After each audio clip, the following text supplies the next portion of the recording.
Thank you for tuning in to the GSMC Basketball Podcast presented by the GSMC Sports Network. I am your host, Nelson, here on this wonderful Friday afternoon. And we got some basketball that we are going to talk about. So, the first segment that we're going to cover is the Timberwolves game that happened last night and the very surprising blowout from the Timberwolves at home, and just a little bit of the stories that happened around that game. In the second segment, we're going to talk about OG Anunoby and him being out for Game 6 as the Knicks go up against the Pacers. I'm going to talk a little bit about that game and some predictions as well as the Pacers, because somebody yesterday wanted me to talk about the Pacers, so I'm going to go ahead and do that in the second segment. Now, in the third segment, we're going to talk about the Cavs drama yet again, because now Donovan Mitchell seems to be happy on the Cavs, and I'm like really confused now, like what's going on? Like I'm just confused at everything. And then in the fourth segment, we're gonna talk about LeBron James and Bronny James, because Bronny James is about to get drafted, and LeBron lied to us. Now I'll reveal exactly what he lied to us about in the fourth segment, so stay tuned for that. But we also have a special fifth segment. It's going to be very different from all the other segments because you'll see exactly why. But before I begin, I'd like to just be sure to stay tuned for the fourth segment as I reveal exactly what the fifth segment is going to be. But before I begin, I'd like to remind everybody to please go ahead and use the link in the description to get your comments recognized, or the link displayed below the ticker on every single show segment. The link is GSMCPodcast.net. Really helps the show, makes the show much more interactive between myself and you guys. Once again, the link is GSMCPodcast.net. And with that out of the way, let's go right ahead and talk about the Timberwolves up against the Denver Nuggets. So, Anthony Edwards called it. He's got a little bit of MJ in him. Like, I will definitely say that. This man, when he was in Game 5 over at Denver, he was talking to one of the people who works on the courts for Denver, and he was like, "See you in Game 7." And now in Game 6, the Timberwolves win 115-70. And a little bit of an interesting stat that I'm pretty sure a lot of people are going to want to know. That Anthony Edwards is now third in most points per game in the first 10 games of a postseason. So number one is Kobe Bryant in 2001, averaging 32.4 points per game. Number two is LeBron James. Of course, LeBron's going to make a list, averaging 30.9 points in 2006. And now Anthony Edwards averaging 30.2 points in 2024. Age 22 or younger in NBA history. I forgot to add that. So most points per game in first 10 games of the postseason at age 22 or younger goes Kobe, LeBron, then Anthony Edwards. So very impressive stat right there. Another ridiculous stat is that the Nuggets not scoring more than 80 points in a playoff game. They've only done that 3 times in the entirety of Jokic's career. So they've done that twice in this series, and they only did it once in the rest of the Jokic era combined. And that one game was against Rudy Gobert and the Jazz in 2020. So while Rudy Gobert was getting a lot of hate for not being able to guard Jokic and not being able to defend him, and for being a defensive player of the year, he should also get respected as being one of the only people that can somewhat slow him down or somewhat stop his team, this, that, and the other. Because it's no coincidence that every single time that the Nuggets score less than 80 points, it's when Rudy Gobert is the defensive player of the year. Like, it's no coincidence. It's way too apparent to be a coincidence. And those are just some interesting numbers that went into the series. Another thing that should also be a little bit concerning for these players is that now Jokic is angry. Like, I saw him on the court side. He did not sit down throughout the entirety of the fourth quarter. He stood up, and he was he was mad. Like, he was so upset that he lost that game. It almost looked like he wanted to drop 50, 20, and 14 right on the spot right there. Like, he was really upset. I'm gonna see if I can find a picture of him being upset in this game, but I don't really think it's relatively new, and I don't think there's going to be any images up there just yet. But if you look at the image, like, you just look up Jokic being upset, and like you scroll through Twitter, like, you'll see, like, he was really mad. He was very, very upset, and honestly, I'd be pretty upset as well, getting blown out by this much against the Timberwolves. Granted, the Timberwolves, they're a really good team. Like, we really should give more credit to where it's due, because they've responded, and now they forced a game 7 against the defending champs. And Anthony Edwards in this game, he had 27 points, 4 rebounds, and 4 assists. Obviously, the 27 points is very impressive. 8 for 17 from the field as well. Again, impressive. And Mike Conley, he ended the game with 13 points, 4 rebounds, and 5 assists. Jaden McDaniels, he ended the game with 21 points.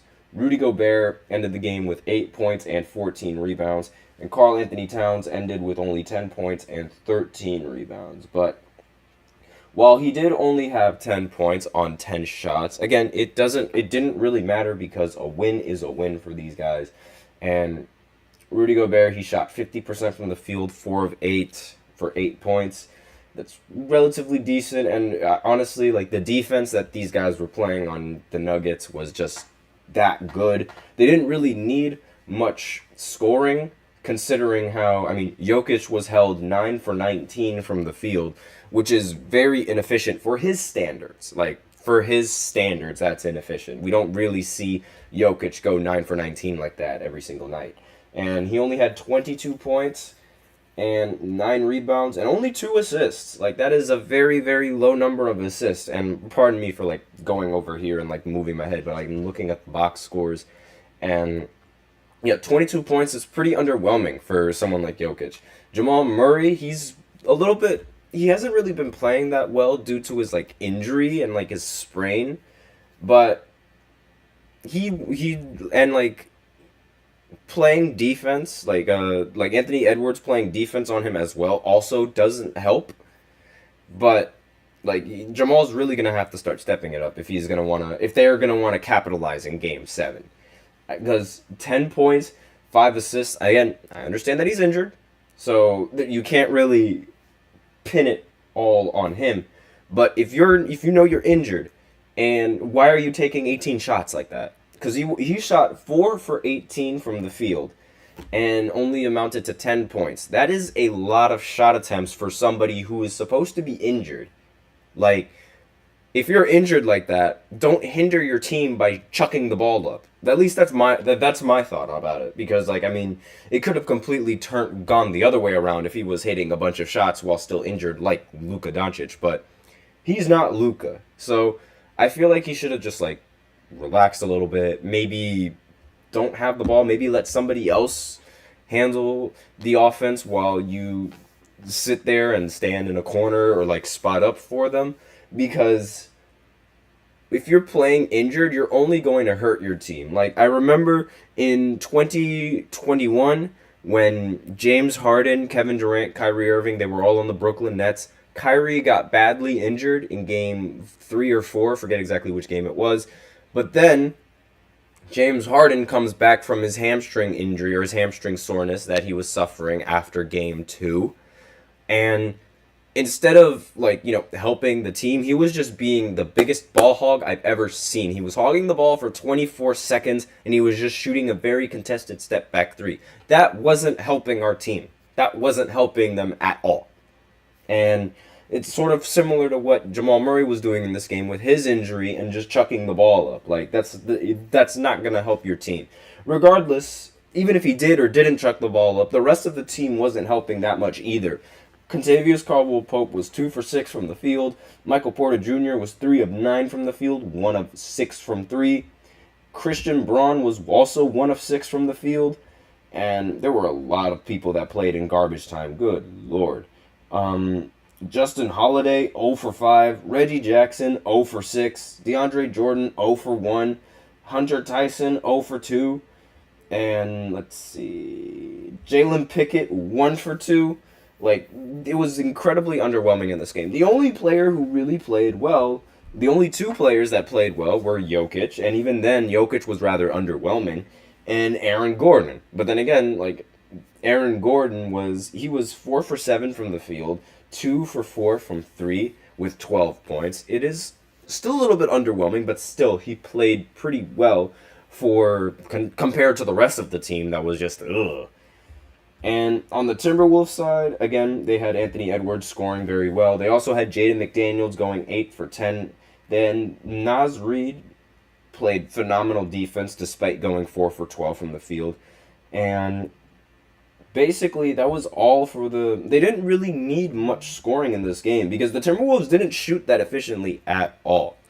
And for Denver didn't shoot efficiently at all whatsoever. I mean, 19% from 3, 7 for 36 from the field, 7 for 36 from 3, and 30% from the field, while the Timberwolves were 37% from 3 and 46% from the field. You're not going to win a game shooting that badly. We have somebody in the chat. Oh, Andrew Tate. Do you give Minnesota a chance in Game 7? Jokic looked really pissed that he lost that game, so I'm scared. And because I've never seen Jokic that angry before, and I have a feeling he's going to give Rudy Gobert 60 or some ridiculous stat. He's definitely going to fill up the stat sheet in that game. So it could really go either way. But with Ant in the lineup, anything's possible. Like, anything is possible with Ant in the lineup. I mean, he's the one who called the fact that this series was going to 7 games, so I'm not really going to put anything past him. But at the same time, Jokic is extremely pissed off. Like, very mad. So, with that, we are out of time for this first segment. So now I will go ahead and go into the second segment where we talk about OG Anunoby being out for Game 6 and what exactly that could mean for the New York Knicks going into the series. So I will be right back after this short break. Stay tuned. I feel like I'm losing my mind. Is everybody in the world blind? Please, Lord, give me a sign, a sign. I feel like I'm losing my mind. Is everybody in the world blind? Please, Lord, give me a sign, a sign. I wanna be the greatest. Everybody on the fake shit. I look around and feel like everybody is the fakest. I make this every day and I'm impatient, hoping one day I blow up from the basement. Statement, the top is so vacant. I don't hear shit that I think is amazing. Waiting for my day when I'm playing sold out shows for 1,000 faces. Hey, give me that crown, get in my way and to be put down. It ain't your place, all this my town. If I want that shit, then I'll get it right now. I'm losing it, the noose it fits. I'm losing shit, a stupid myth. You choose to live or choose to dip. You choose to fight or lose your grip and lose a gift. I feel like I'm losing my mind. Is everybody in the world blind? Please, Lord, give me a sign, a sign. I feel like I'm losing my mind. Is everybody in the world blind?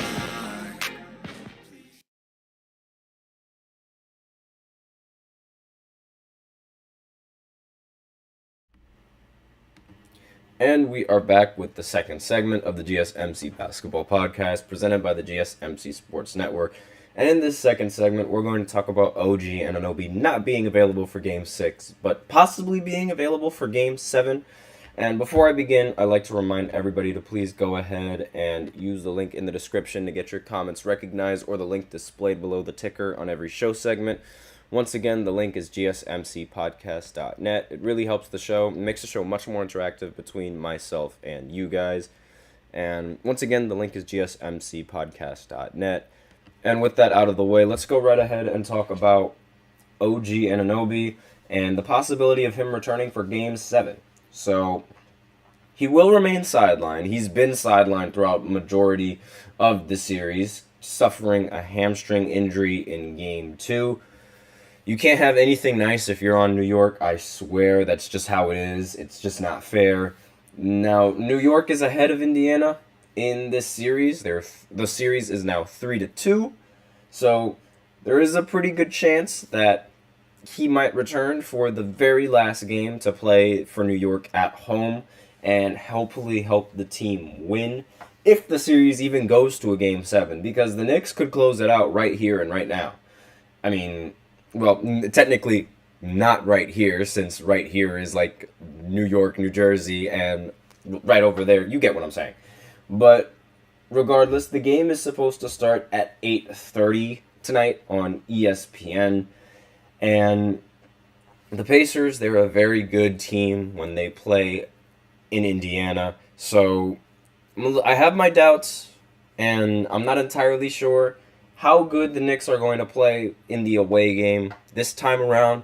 But they did play good in Game 3, and they were just one step back three from tying the game and taking it into overtime and potentially winning that game. So I'm not going to say that they play bad away simply because of like one blowout loss that they had in Game 4. Like, the game was close in Game 3. I'm not going to ignore that game completely, even though I would love to ignore that game, because that step back three had absolutely no right going in. Zero right going in whatsoever. That was a horrible shot, but, you know, the basketball gods just said, oh, it's the Knicks. Let them experience some more pain, and just, boop, dropped it right down the middle. Really upsetting. But in OG's 8 available playoff games that he was playing in, he averaged 16 points on 49% from the field, 39% from 3, 61% from the line, 6 rebounds, 1 assist, 1 block, and 1 steal. Those were his averages in all of the games that he's been available for the Knicks in the playoffs. And that is extremely valuable. Like, that he's by far the best defender on the Knicks roster. And you need that defense when you're going up against Indiana, because Indiana moves incredibly quickly, and you need someone that's able to get a stop here and there. And OG is the perfect candidate for that, especially when you have someone like Jalen Brunson on defense every single time. Because I love Jalen Brunson. Jalen Brunson is a demon. He is a phenomenal player, but his defense and the fact that he's undersized, it makes him a liability on the other end of the court. He might be very good offensively, but he is an extremely huge liability on the defensive side of the court. He gets steals here and there, obviously. Like, I'm not going to sit here and say that he doesn't play defense or doesn't try to play defense, but still, it's very difficult to be a defender when you're 6'1" and when you're that 6'2", like the same height as Donovan Mitchell. Like, it's really difficult to get stops like that. So that's sort of why OG Anunoby is like the equalizer between, like, you know, the offense and the defense, because he's a very, very good perimeter defender, and he can be that perimeter defender that Jalen Brunson can't be, while Jalen Brunson can be that offensive player that OG Anunoby can't be. Not only that, but OG also dunks the ball like a grown man. Like, everyone saw that dunk on Joel Embiid, I'm sure, right? That's a grown man's dunk right there.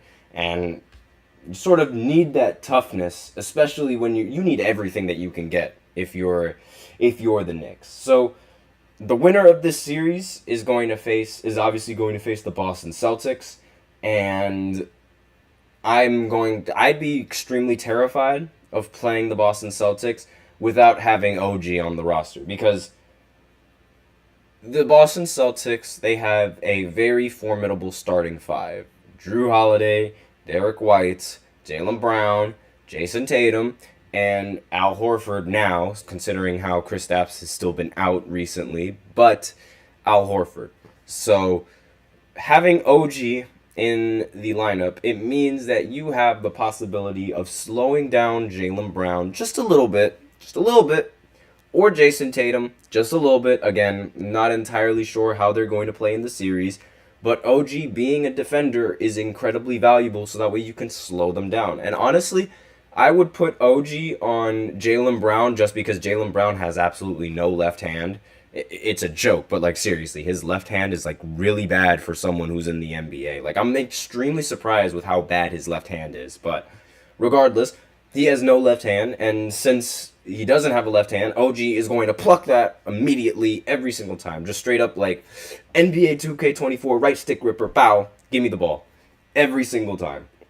Like, obviously it's not going to happen every single time, I'm being optimistic, but OG's defense towards Jaylen Brown, I feel like that's going to be something that could be a huge X factor in the series and ultimately make Jaylen Brown a non-important factor in the entirety of the postseason and force the team to rely on one of their stars as opposed to all of their stars. Because the one thing that I noticed about the Boston Celtics is that when they win, they dominate. And when they dominate, it's not just one player doing all the heavy lifting. It's the entire team.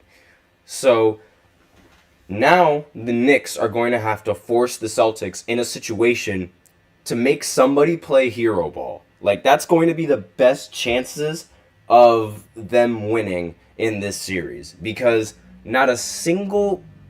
They have not had to rely on one person throughout any of these postseason games. Like, whenever one person performs, then the rest of the team seems to perform. So, if they're going to be forced to rely on one person, then there's going to be a lot more pressure that one person is going to have to expect in this postseason. Because the Celtics, they aren't... In the postseason now, they aren't used to needing to play hero ball. So, with that in mind, I have a feeling that if you, like, force one player to do all the heavy lifting, eventually the Celtics are going to lose at least a couple of games. If that's a big if these guys like the Celtics team and if the Knicks play the defense that they're supposed to play on this Celtics team. Like, I could definitely see that happening. But then again, I can also see Jason Tatum just unlocking his inner Mamba mentality or something like that and just ending the game and winning the game for the Celtics every single time and making me want to shrivel up into a ball and cry. I can totally see both outcomes happening. And in reality, like, I'm scared. I'm very afraid of the Boston Celtics and this series. Like, and I'm so scared that it's like we haven't even beaten the Pacers yet, and I'm already thinking about the Boston Celtics because it's like, Jesus, those guys are ridiculous. They're way too good for they're way too good for the franchise. They're just, and I don't like how they're good. I really don't. But aside from that, we still have to worry about Game 6 against Indiana. Fingers crossed, hopefully the Knicks can pull out with this one. Hopefully they can pull out with this one. Whether it be in Game 7 or whether it be in Game 6, doesn't matter to me. Hopefully they pull out and they succeed. So with that, we are out of time in this second segment. So now I will go ahead and go into the third segment where I try to make sense of this Cavs drama, because now I am very, very confused what the Cavs are going to be doing and what is going on. Like, extremely confused. And you guys will see after this short break why I'm confused. So I will be right back. Looking for your daily fix of sports talk without having to pay for it?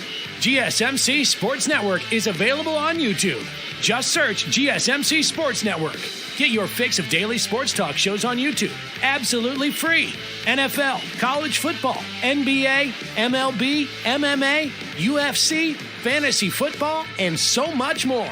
GSMC Sports Network has shows running all day long, with new sports shows starting every 2 hours. Just like on your favorite cable sports channel, except GSMC Sports Network is absolutely free. Just search GSMC Sports Network on YouTube to catch one of your new favorite shows, like the GSMC College Football Podcast, Chip Shot Football Podcast, Hoops and Heels Women's Sports Podcast, GSMC Basketball Podcast, and so many more. Check it out for yourself. GSMC Sports Network, now available on YouTube absolutely free. Search GSMC Sports Network on YouTube right now. And we are back with the third segment of the GSMC Basketball Podcast, presented by the GSMC Sports Network. And in this third segment, we are going to continue talking about the Cavs drama because I'm extremely confused. I don't know what is going on. I don't know which side to believe. I don't know what's happening in the Cavs locker room or in the Cavs drama. But we have some new news and some new insider information on what the heck is going on. First of all, I'm just going to say Jarrett Allen is the softest tall person that I've ever met in my entire life, or that I've ever seen in my entire life. And that's insane to say because I see Joel Embiid play basketball and him do this every single time he sees a defender near him, flailing his body like an IG model just to get to the foul line. It infuriates me how Jarrett Allen just refused to take whichever injection that he needed to hopefully help the Cavs win. Not because I'm a Cavs fan, but because, as a former Net, you seriously are that soft? Like, really?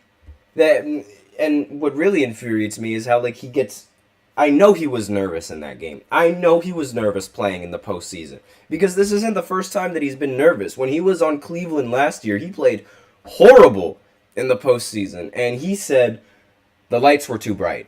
Now he gets an option to play in the postseason and inject himself with something that will make his body go numb and his ribs go numb to his injury. And he's just like, nope, don't want to take it. The most disappointing player in the entire series. The most disappointing. And that's just one piece of the drama that I wanted to get out of the way because I simply cannot believe that he actually did that. So now let's move on to Donovan Mitchell. So yesterday, I said that Donovan Mitchell was a little bit unhappy with how immature all of his teammates were going in the locker room and going into the series. And now all of a sudden, Donovan Mitchell says, I've been happy since I've arrived in Cleveland. This is the source that says this was Woj, so he's the one who said this. And I'm very confused.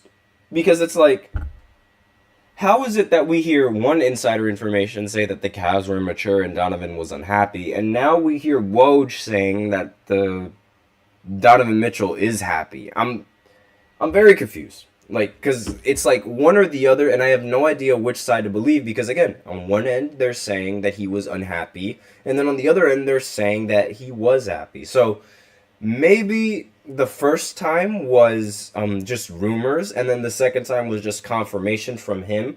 Or maybe the first time was just, since a lot of fans and a lot of players, they don't want inside locker room problems to go out to the public. So maybe they went out to the public, and now Donovan Mitchell is sort of trying to remedy the situation and lie his way out and say that he is actually happy on Cleveland. I have no idea.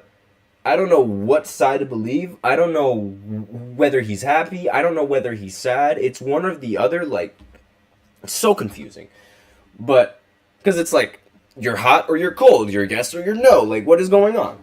So, another piece of drama is it's, according to Woj, Donovan Mitchell and his agents will meet with the Cavs, quote, at the right time, end quote, to discuss his future with the organization. So, Donovan Mitchell is eligible to sign a 4-year, $209 million extension with the Cavs and their roster, which is, honestly, that's a lot of money. I wouldn't be surprised if Donovan Mitchell decides to take it. However, there are some problems with the guard play, and I don't understand why. So, Donovan Mitchell and Darius Garland, I don't know what the relationship is between those two players, but they don't really seem to want to play with each other. So, according to Brian Windhorst, Clutch Sports is going to meet with the Cavs to facilitate Darius Garland being traded if Donovan Mitchell decides to stay. So, you have to choose between one or the other with these guards. The Cavs have to choose between either Darius Garland or choose between Donovan Mitchell. Personally, I would choose Donovan Mitchell. Darius Garland, get the heck out of here. You played horrible in Game 5. Like, we don't need you. Donovan Mitchell is so much better than Darius Garland. Darius Garland has utterly disappointed me throughout the entirety of this season. I thought he was going to be some ridiculous talent, and again, a 25 point per game scorer, but he is just nothing but a disappointment. And I usually don't talk down on players like this but he's been nothing but disappointing. And now he wants to be a diva and just be like, oh, if he's staying on the team, then I want to get out of here. It's between me or him. It's like, it's immature, and I cannot stand this immaturity, because it's like, why? Just stay with him and like learn from him, if anything, or get good. Like, because you have the pieces, you have exactly what you need to be successful. But no, it's like, pick one or the other. Like, why are we doing this pick one or the other stuff? It doesn't make any sense to me. And the Timberwolves, they're a dark horse to potentially acquire Darius Garland, which would be crazy. So it's like, you have 3 options with the Cavs. A, you give Donovan Mitchell that supermax, and then you have to trade Darius Garland. B, you don't give Donovan Mitchell that supermax. Instead, you trade him, and thus keeping Darius Garland and, having some more cap space and having some more money to sign a bunch of players and build around Darius Garland. Or C, blow everything up.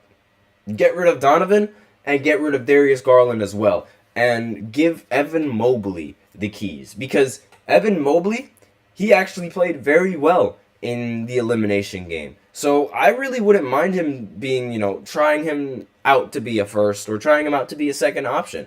Because, like, who knows? Maybe he'll play good. Maybe he'll play bad. Who knows exactly how he'll play? But it's worth a shot. So those are your 3 options when you're the Cavs. You either take Donovan, you either take Darius, or you just get rid of both of them and take Evan Mobley. Literally the ultimate trump card, honestly. And as a GM and someone who's tired of little children, I would get rid of both of them. But if I were to look to win, then I'd get rid of Darius Garland. Like, those are the 2 options that I have. And honestly, knowing the Cavs and their roster, and knowing LeBron James and his luck, chances are they're going to choose Donovan Mitchell instead of Darius Garland, and Darius is going to get traded. And because of that, the Nets and the Lakers and their trades for, Donovan Mitchell, because they do have trades lined up ready for Donovan Mitchell, they're going to fall short simply because Donovan is going to want to stay on the Cavs. Which would be a ridiculous Uno reverse card. Honestly, it would be a ridiculous Uno reverse card. But regardless, I mean, those are the options that the Cavs have. And again, with Donovan Mitchell being happy or Donovan Mitchell being unhappy, I have no idea, like, exactly what the Cavs are going to do.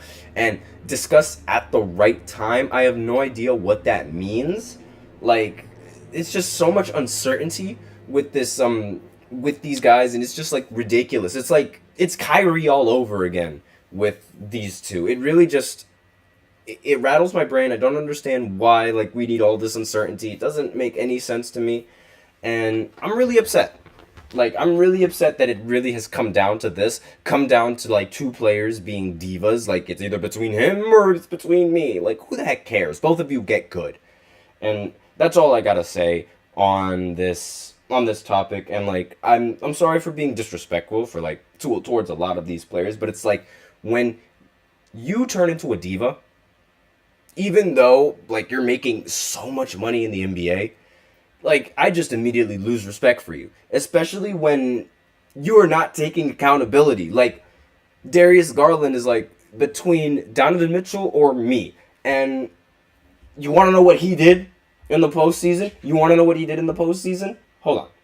Let's pull up the box scores. When Donovan Mitchell was out, he dropped 11 points and 9 assists. And you want to know what he shot? 4 for 17 from the field. Fantastic. You definitely have some grounds to say, pick between him or me. Like, I just can't stand that whatsoever. You can't say pick between him or me after playing this badly in the postseason. Like, are you blind? But that's all I gotta say. Because, like, if I continue to rant, it's just going to be a whole other thing, and it's not worth it. It's really not worth it. Like, that behavior is unacceptable to me. That is unacceptable. But that's all I got for this third segment. So now I will go ahead and go into the fourth segment where I talk about LeBron James and Bronny James. LeBron lied to us yet again. I'll explain what he lied to us about right after this short break.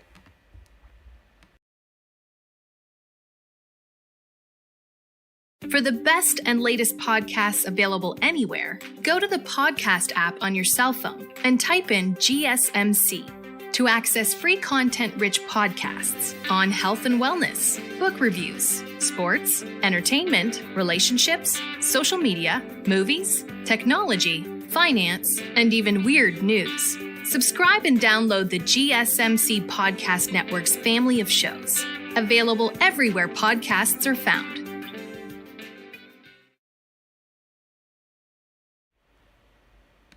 And we are back with the fourth segment of the GSMC Basketball Podcast, presented by the GSMC Sports Network. And now, in this fourth segment, we are going to talk about LeBron James, and how he lied to us yet again. He's a big liar. That's all he is. I can see why LeBron has all this hate, because he does nothing but lie. He does nothing but torment the... I'm sorry, I can't say all of that with a straight face, because there's people that actually cannot stand LeBron because, like, he doesn't tell the truth here and there. And I'm just like, in this situation, sometimes circumstances change. So, it's not like he lied. He didn't really lie, but he did kind of lie. I'll explain. So, it's almost like known to the entire world that LeBron wants to play with his son, Bronny. And it's so well known that it can generate its own segment on a TV show like this, or a TV show like on ESPN, or wherever the heck it is. But one of the things, so it's been speculated that when you draft Bronny, then eventually right after you're going to get LeBron James to be on your team. Sorry for that noise. I just accidentally put my hand on the microphone. So you draft Bronny, you immediately get LeBron. That was the thought process going into this draft class with Bronny in it. That was the thought process. And LeBron has a player option that he can decline and stay on the Lakers, or he can, use his player option and become a free agent and pick whichever team Bronny gets drafted to. That was the thought process, and that was what I thought was going to happen.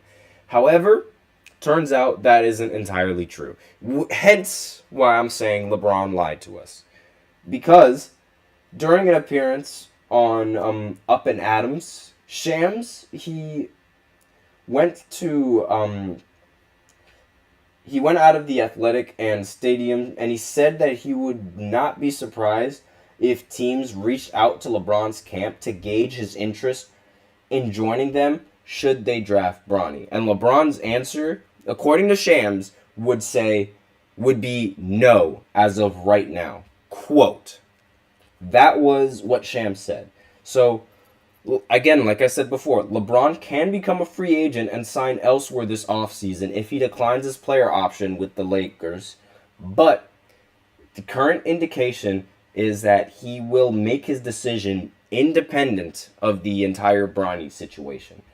So that completely destroys any sort of argument for wanting to draft Bronny in this draft. I'm not even going to lie to you. I don't think a single team is going to even think about drafting Bronny anymore now. Because the only reason why you would want to draft Bronny is in the hopes of getting LeBron James.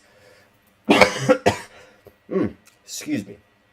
And since the Lakers, since they now do not get or aren't going to be able to get LeBron James because of, or whichever team, now that they're not going to be able to get LeBron James after drafting Bronny, what's the point?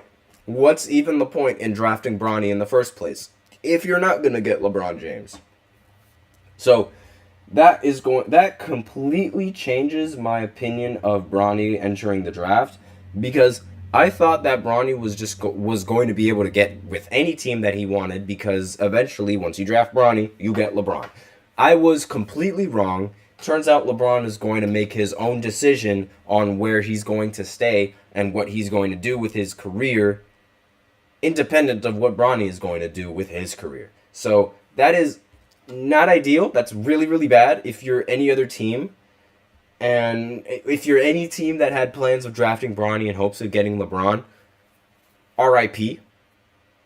And it also should also point out that it would seem that, of course, the Lakers seem to be the favorites to go and pursue Bronny. Of course the Lakers would be the favorites. And the Lakers have interviewed Bronny, actually, according to Dan Woike.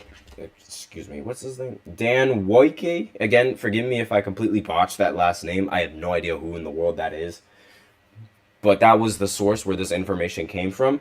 And they've interviewed Bronny James, and they could draft him with their 55th pick in the draft.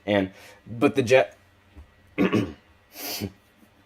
which isn't too bad. However, again, excuse me for the allergies, but again, like, obviously, like, the Lakers are going to be the favorites to try and get Bronny because LeBron is on the Lakers, and LeBron wants to play with his son. So obviously, the Lakers are going to be the favorite. But aside from the Lakers, there's also, surprisingly, the Utah Jazz. Now, the Jazz have expressed interest in bringing Bronny James in for an individual workout and could be interested in drafting him with the 32nd pick.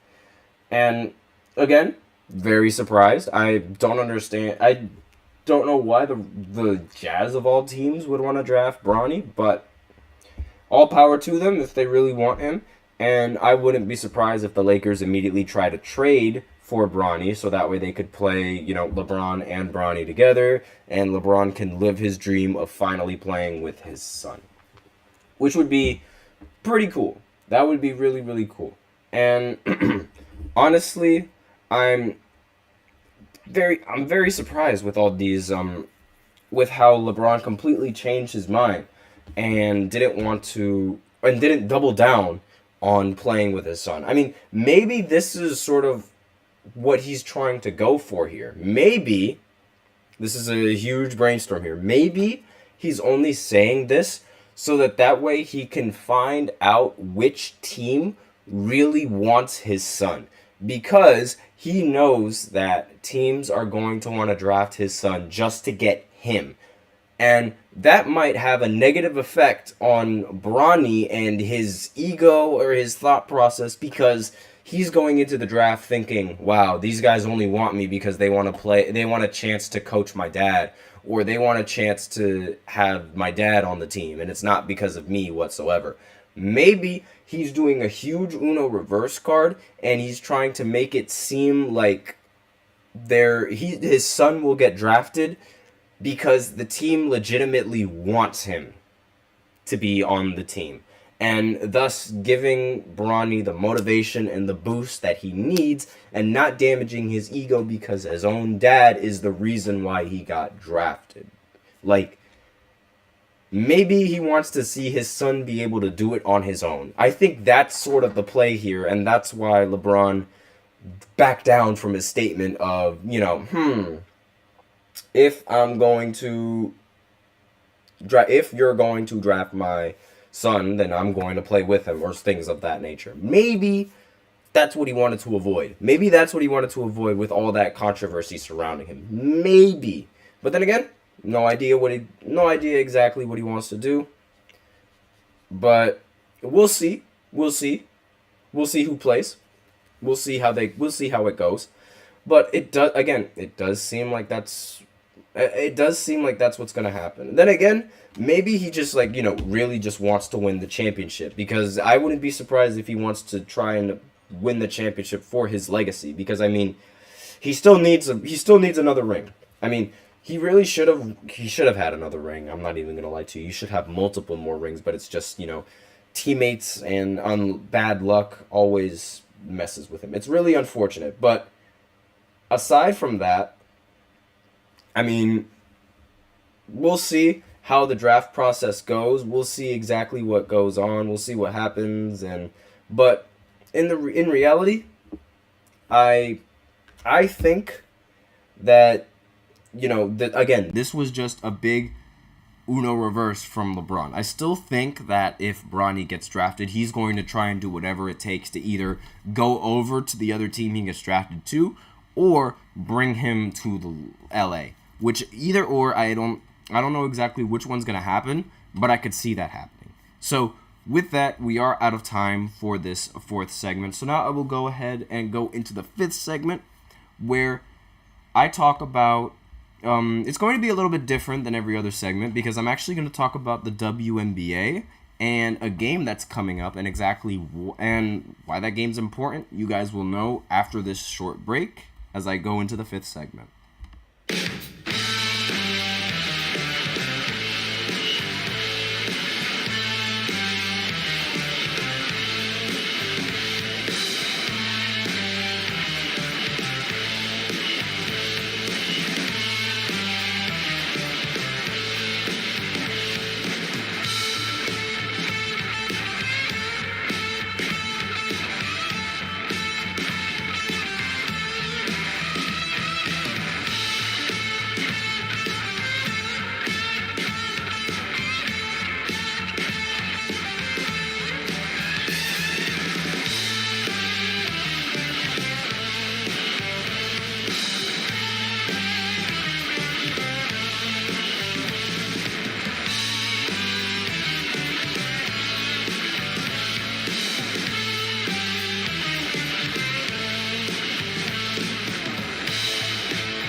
And we are back with the fifth segment, of the GSMC Basketball Podcast, presented by the GSMC Sports Network. And in this fifth segment, I got some big news. You see the bottom of that headline? That's right. The Liberty play the Indiana Fever tomorrow at 1 p.m. on ABC. And I'm going to be going to that game personally. So my parents were able to get tickets for the game because, they know a guy that works in that Madison Square Garden. They know a guy that works in that little arena over there that the Liberty go into. And because of that, we got tickets. And since we got tickets, we're going to see Caitlin. And because of the, I do host a basketball podcast. If you guys want to see all the reactions that I have, I'm going to be uploading a bunch of shorts just talking about the game, like, while I'm over there, and just, like, showing a bunch of, I'm going to check to see if I have, like, the legal rights to be able to show you guys, like, my own footage of the game while I'm over there. Depending on how good my seats are, maybe I'll show you guys, like, stuff, like, clips on the court and this, that, and the other. But I'm definitely going to be talking a lot about the game, and I'm definitely going to be doing a bunch of shorts tomorrow. So be sure to tune into those shorts if you guys are interested in what I have to say and, like, what the game is, like, exactly what happens, this, that, and the other. But so far, just a little bit of the history just a little bit of what's going on in the WNBA right now. So the New York Liberty, they're 2-0. They actually recently played the Indiana Fever yesterday, and they completely blew them out of the water, 102-66. Caitlin played horribly in that game and was really, really bad at shooting the ball, and was bad at turning the ball over, everything. She was just not the same player that we're used to seeing. She shot 1 for 7 from 3, 2 for 8 from the field, and only had 9 points. She's been really underwhelming in her debut. But again, you can't really expect someone to be so good just to right out the gate. Like, not everybody is LeBron James. I mean, granted, I thought she was going to be good right out the gate, but there is a lot of pressure that she's facing now. There's also a target on her back simply because she was the highest protege in the in women's basketball. And with that target on her back, there's going to be a lot more pressure and a lot better defense being played on her than usual. Now, Brianna Stewart, she had 31 points in this game. Sabrina Ionescu didn't really play that well in this game either, but she made them count. 6 for 14 with 14 points. Again, not very efficient, but regardless, still made it count. And a win is a win is a win. And that's really all that matters.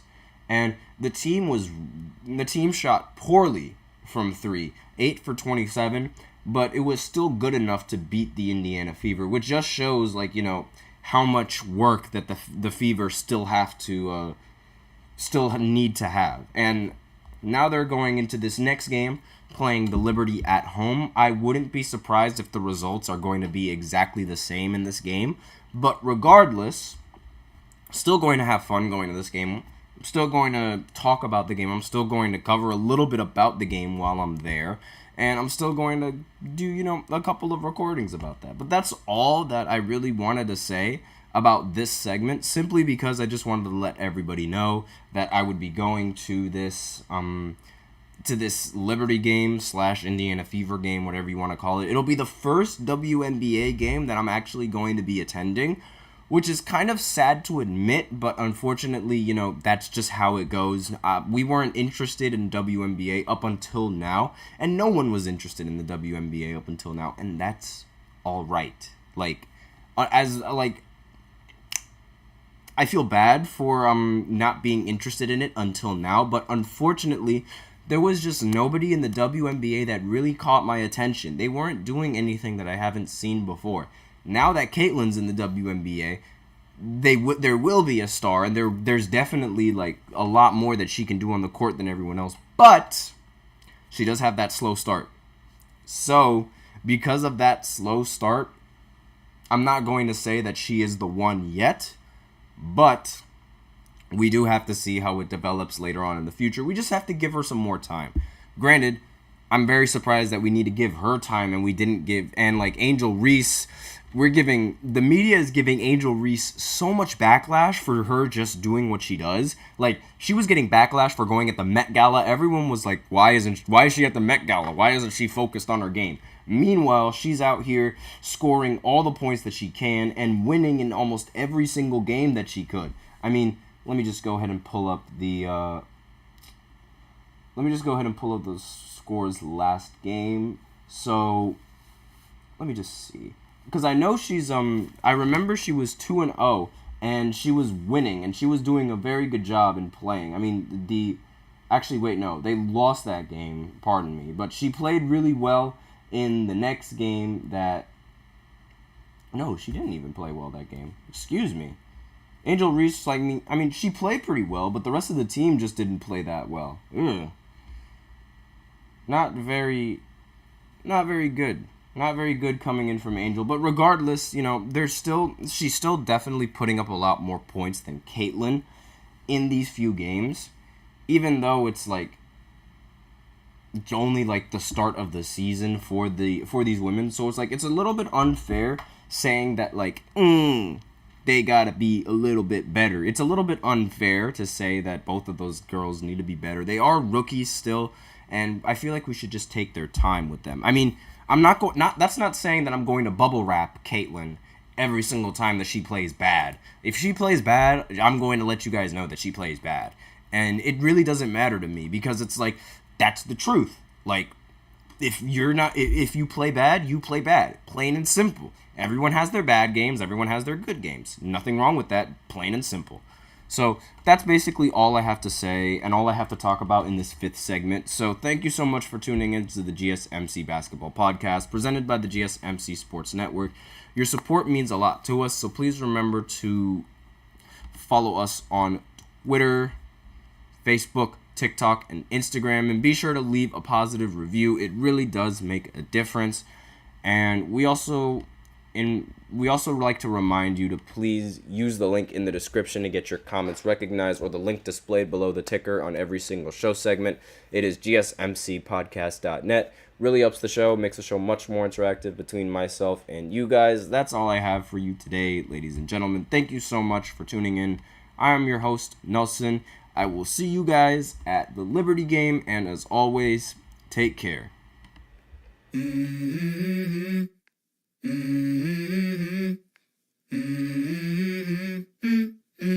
Let's go. I wake up to a little bit of drool on my pillow, feel like it's gonna be a bad day. Yeah, I'm tired of shit, and the coffee ain't hit yet.